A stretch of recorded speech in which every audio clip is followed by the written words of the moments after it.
మా వారిని ఎలాగైనా మీరే కాపాడాలి. ఏం జరిగిందమ్మా? కంగారు పడుకు, కూర్చో. ఇప్పుడు చెప్పు, నిదానంగా ఏం జరిగిందో. మా వారిది ఏం తప్పు లేదండి. వాళ్ళే ముందు నన్ను కామెంట్ చేశారు.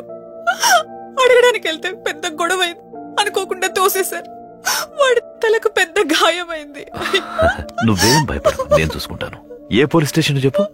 2 టౌన్ అండి. అంతే కదా, నేను మాట్లాడతా.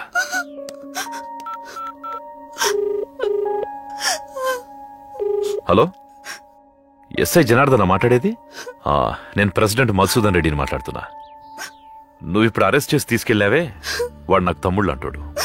ఎఫ్ఐఆర్ అది ఏం ఫైల్ చేయొద్దు. డబ్బు గురించి నువ్వు అసలేం ఆలోచించొద్దు. ఇప్పుడే పంపిస్తాను. సరే, ఓకేనా? ఇక్కడే ఉండు, ఇప్పుడే వస్తా.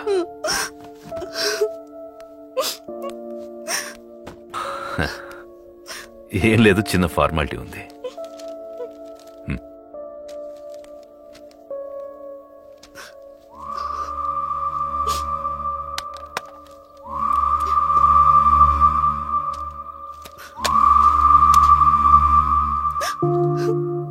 థ్యాంక్ యూ సో మచ్ అండి. Thank you so much. చూడండి, ఊరన్నాక ఒకరికొకరం సహాయం చేసుకోవాలి. ఈరోజు నీ అవసరాన్ని నేను తీర్చాను, అలాగే రేపు నా అవసరాన్ని నువ్వు తీర్చాలి. సరేనా? వెళ్ళరా.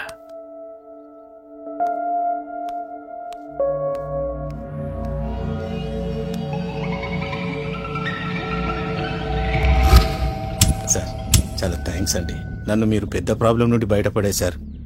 మీ రుణం నేను తీర్చుకోలేంది సార్. ఎందుకు తీర్చుకోలేవు? చెప్పండి సార్, ఏం చేయమంటారో చెప్పండి సార్. ఒక్క రాత్రికి నీ భార్య నా దగ్గరికి పంపించు. సార్, ఏం మాట్లాడుతున్నారు సార్?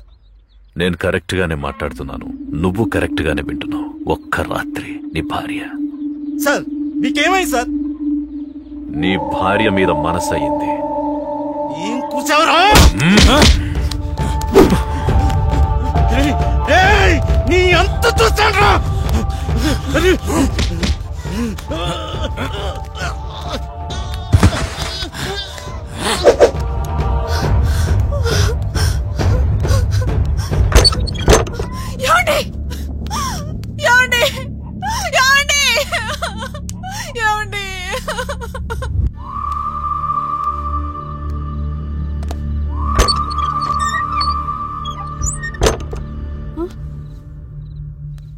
ఏంటండి ఈ టైంలో వచ్చారు?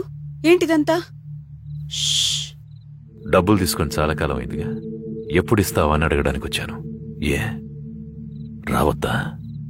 ఈ టైంలో రావడం కరెక్ట్ కాదు కదండి. ఓ, డబ్బు కోసం ఏ టైంలోనైనా రావచ్చా? చూడండి, నా సమస్య ఏంటో మీకు తెలుసు.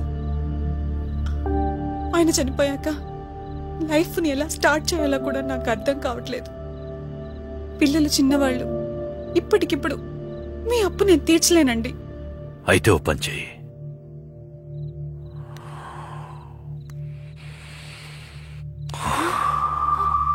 బాకీ తీర్చలేనప్పుడు నీ మీద మోసపడ్డ నా కోరిక తీర్చు. ఊరికి పెద్ద మనిషివని ఇంతవరకు నీకు మర్యాద ఇచ్చాను. ఎక్కువ మాట్లాడావంటే అందరినీ పిలిచి గోల చేస్తాను. పో బయటికి.